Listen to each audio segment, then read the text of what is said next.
we're gonna just split the starter. This is the one I have from home. I started it in November 2022. So we're just gonna take like half of it out. Hi, Safira. Then we're gonna put in a hunk of flour. If you look online, there's lots of ways to measure this, but I like to do it just by intuition. You just need to feed it some so it can keep growing. So we'll do that there and a little bit here. So it's a good amount. It's a decent amount, probably like a half a cup-ish. But there's like a million different ways to make sourdough, but I find that once you figure out the intuition of it, it's a lot easier. So you just see like the consistency of the dough. You want to make this nice and warm so it doesn't kill the culture. And then I like to just like put a little in, stir it up.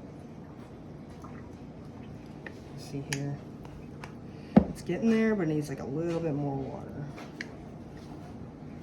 So the consistency that it was in there, was that what kind of what you're going for? Not quite. Okay. She Okay, needed see to feed that one too. This is a little too soupy. Too wet? Too wet.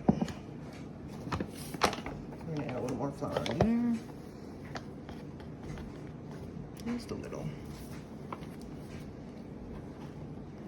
So you want it to be more like bread batter Sticky. than like, okay, than like waffle mix or something? Yeah. Yeah. How often are you supposed to feed it? All right, so that's nice and sticky. You can see how it's like sticking to the sides. Yeah. It's not soupy. Yeah, so you want to feed it at least once a week, Okay. even if you're not making bread. And then you would keep it in the fridge if you're not making bread. Okay. So what I'll do is like, Still feed it if it's in the fridge? yeah, once a week. That's all you need. If you leave it out, so you have to feed it more? Yeah, you need to feed it more if you leave it out. And then if you would go traveling or something like that, you can make hardtack. So you would pull it out, dry it in the sun, and then stick it in your cabinet. And then when you want to come back to it, you just add water. So it gives Oh, us a nice whoa. consistency. That's crazy. Yeah, I was gonna do that, but since I'm showing you how to feed the starter, you'll be fine. Okay, so now that's it. And what's gonna happen is it'll rise up and get nice and bubbly. And then once it does that, we can start preparing it to make a bread.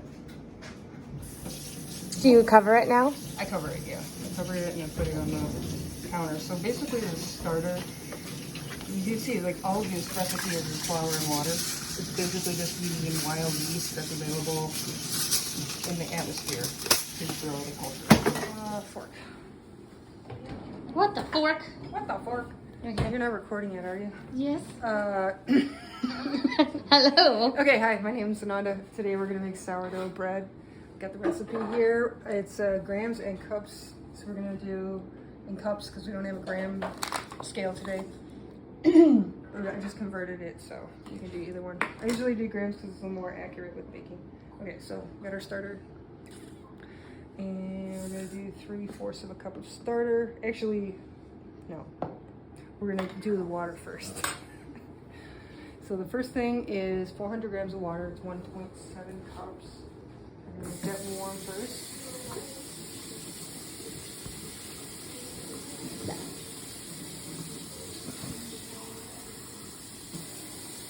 About 1/3 cup of water. Okay. You want it to be warm because you're gonna mix the starter in with it. This is why I like the gram scale, because you can just literally set the bowl on the scale and zero it out and then just add ingredients. So then we're gonna do 3/4 of a cup of starter. That is roughly about that much.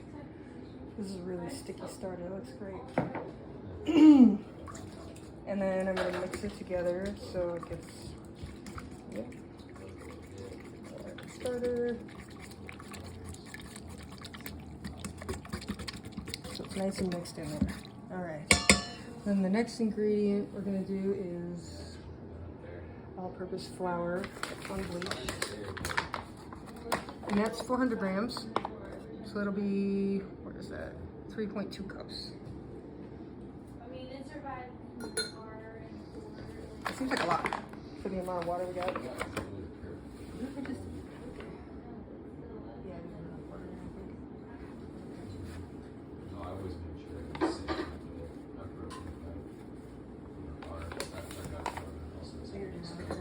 only did 3/4 of a cup, so Need one more cup. How many cups? right? Yeah, 1.7 cups of water. Okay. Right. That's one.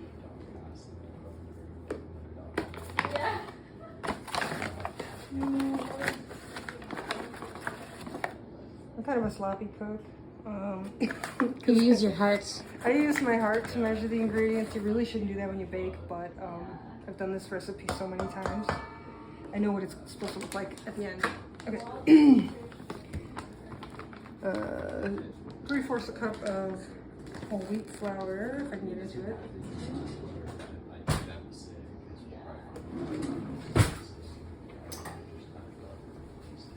Use scissors, don't use a kitchen knife.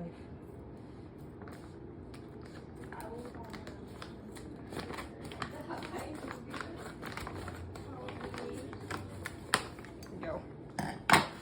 Are you like literally close to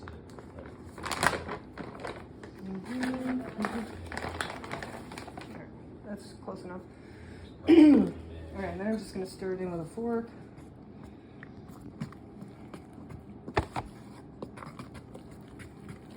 Yeah, this is pretty good.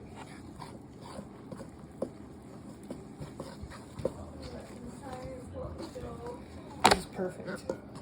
So at the end, it should be goopy like this, not soupy and not sticking to the bowl. See, I got it all in one. It should look like that. And then we're gonna let it rest for 30 minutes before we add in our first ingredients. So you just let it rest, and that helps everything to like grow. And then in 30 minutes, we're gonna add salt, and then you can add whatever else. Usually savory is better than sweet, because the sweetness will affect the yeast. All right, so that's it. Oh, and then I always add some more to my starter right after I make it. Okay, we'll see you in 30 minutes. Gotcha. Okay, we're back. We let it rest for 30 minutes. And now it looks like this. Oh. Cool. So at this point, if you want to just have like a regular sourdough bread, you're just going to add your 12 grams of salt and a little bit of water, and then squish it in so the salt gets moved around. But if you want, you can do a flavored one, and that's what we're doing today is garlic and Swiss. So I'm going to have a look at this. You can do the garlic bits kind of bigger. And then the cheese chunks you want to do kind of big, otherwise they'll just melt out. So we're going to put all this in here. I'm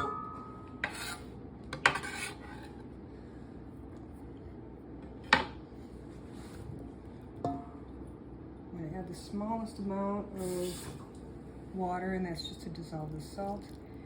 And then to keep the dough from sticking to my hands, I'm going to get my hands wet.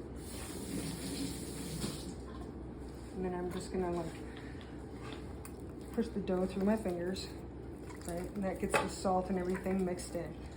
So this is the only time that we're gonna like actually push through the dough. All the other times we're gonna try to keep it together and not like slice it down the middle. And that's just so that the yeast can be evenly distributed in the dough. So once you get it nice and even, what you're gonna do is you're gonna pull it from one side and fold it, and then pull it and fold it. And you can do this like 6 to 8 times until you feel like it's been folded real good. Then scoop the whole thing up, flip it over, and then just scoop around the edges so it's not on the side of the bowl. It looks like a little ball. And then we're gonna let that rest for 45 minutes. All right, see you then. And we're back, everybody. Okay, so now that we've let it sit for 45 minutes, it looks like Oh, this. fluffy. And then I'm just gonna wet my hand and do the pull it over and turn. And you do that for 8 times. This is very sticky. And then I don't know how many I've done, but it seems good. Flip it over. And then scrape around the edge of the bowl. And then we'll let it wait for 45 more minutes. And we're back. Okay, so now we're gonna take it out of the bowl and start shaping it on the counter. So we're gonna do a little flour.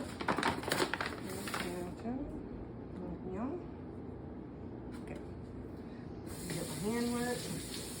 Pull this bad boy out of here. Okay. Cool. Pretty darn solid. Doing good. Okay. And now that it's down, forget what we do. I think just do one of these. I'm gonna fold up 4 corners. What does that mean? Get it nicely shaped.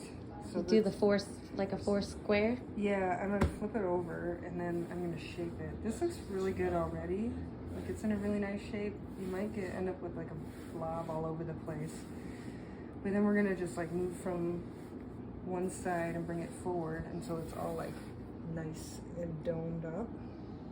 And then it already has flour on the top, so it's all good to go. And then we're gonna let it rest for 30 minutes. And while we're letting it rest, I'm gonna clean this bowl out because we're gonna use this to do the proofing overnight. That's it. Okay. Alright, so we're back, and this is the final step before proofing. So we had the bread relax on the counter for half an hour, and then we cleaned up both. And so now we're gonna, you can put down any kind of cotton towel in the bowl. And then what we're gonna do, put a little flour. It just keeps it from sticking to the towel. And then we're gonna take this puppy and flip it. And then we're gonna do folds like this, and like this, and like this. And then you wanna kinda look and make sure that all your corners are sealed. Take it and flip it. With all the folds facing down. Sprinkle a little flour on top. Then we're gonna put this here on top and put it in the fridge overnight.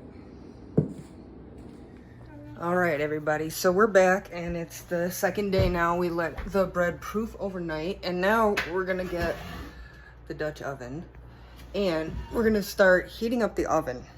So the first thing we're gonna do is we're just gonna preheat the oven with the Dutch oven in it, so that way it's hot when the bread goes in, and we're gonna preheat it to 500. So we're just setting that up.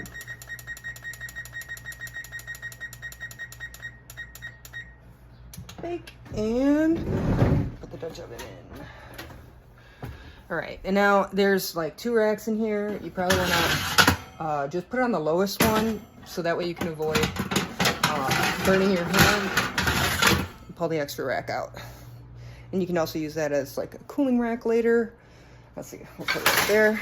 I'm gonna put the Dutch oven in. I'm just gonna have a quick look in here to make sure that it's good to go. It's good to go. All right, cool. So we got that going, 500. And then once it's preheated, we'll go on to the next step of putting the bread in.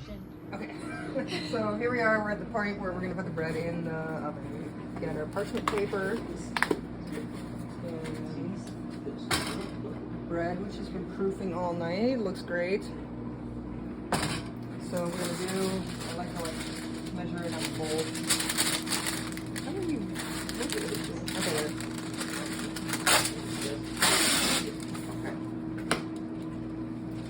And I'm gonna do a quick flip.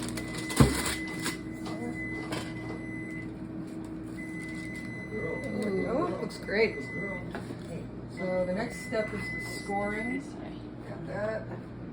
Just use a knife. I usually use a razor blade. That works a little bit better, but it should work just fine. And you score the bread so that way, as it expands, it doesn't break. Okay.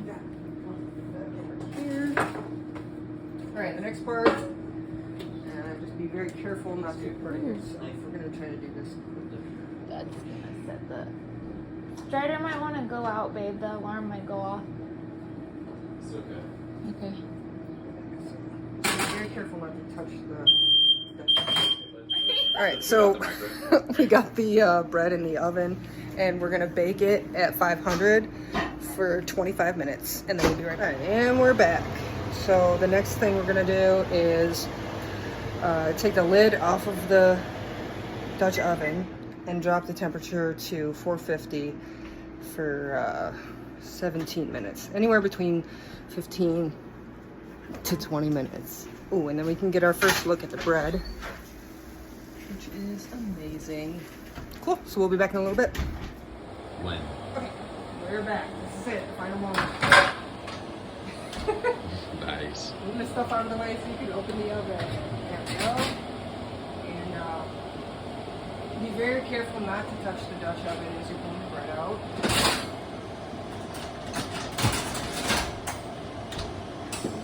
You don't want to burn yourself. Now we have really perfect bread. You can see it in there. And I'm just going to grab the parchment paper. Just be very careful not to touch the Dutch oven. That's the most important part here. I think I'm just going to slide it out. Boop. There we go. Oh, That's it. Cool. yeah. All right, just a couple more tips on the bread. Boo says you got to let it sit for an hour before you eat it.